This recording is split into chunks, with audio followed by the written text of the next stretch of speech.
ముందుగా అందరికీ ఉపాధ్యాయ దినోత్సవ శుభాకాంక్షలు. గురు బ్రహ్మ గురు విష్ణు గురుదేవో మహేశ్వర గురు సాక్షాత్ పరబ్రహ్మ తస్మై శ్రీ గురవే నమః. అలాంటి పూజనీయులైన ఒక వృత్తి ఏదైనా ఉంది అని అంటే అది ఉపాధ్యాయ వృత్తి.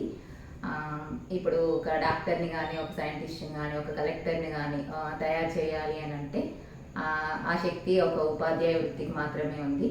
అలాంటి ఉపాధ్యాయులందరికీ చాలా కృతజ్ఞతలు. ఎందుకు అనంటే ఒక మంచి భావి భారత పౌరులను తయారు చేసే శక్తి అని చెప్పుకోవచ్చు ఉపాధ్యాయులు అని అంటే.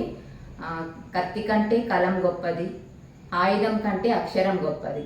అలాంటి అక్షరాన్ని మనందరికీ అందిస్తున్న ఉపాధ్యాయులు చాలా పూజనీయులు.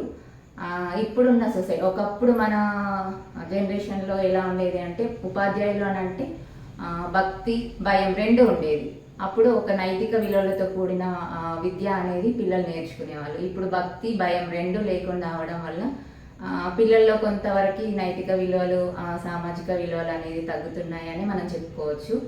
ఆ ఉద్దేశంతో అంటే ఇప్పుడు జరుగుతున్న ఈ జనరేషన్లో జరుగుతున్న ఆడపిల్లల మీద కావచ్చు, ఇంకా నేర ప్రవృత్తి పెరగడం వల్ల కావచ్చు, అఘాయిత్యాలు కావచ్చు, ఇవన్నీ జరగడానికి కూడా ఈ భయం భక్తి రెండు లేకుండా విద్యార్థులు తయారవడం అనేది కూడా ఒకటి అని చెప్పుకోవచ్చు. దానికి కారణము పిల్లలు కావచ్చు, తల్లిదండ్రుల అతి ప్రేమ కూడా అనుకోవచ్చు.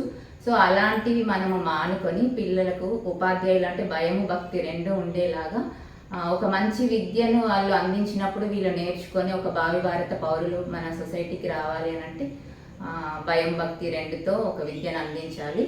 అలాగే మన వనితా హక్కు concept prevention is better than cure అంటే అలాంటి కాన్సెప్ట్ మనం తీసుకొని ముందుకు వెళ్తున్నప్పుడు మన మోటో ఏంటి అని అంటే విద్యా వ్యవస్థలో చిన్న చిన్న మార్పుల గురించి మనము చేస్తున్నాము. అలాంటి ఆ విద్యా వ్యవస్థలో జరిగే మార్పులకు ఈ టీచర్స్ అందరూ మనకు సపోర్ట్గా వస్తూ వాళ్ళ సలహాలు సూచనలు ఇస్తూ మన గ్రూపును కూడా ముందుకు నడిపిస్తున్నారు. మన గ్రూప్లో ఉన్న ఉపాధ్యాయులందరికీ ప్రత్యేక కృతజ్ఞతలు. అందరికీ మరొకసారి ఉపాధ్యాయ దినోత్సవ శుభాకాంక్షలు. Thank you everyone.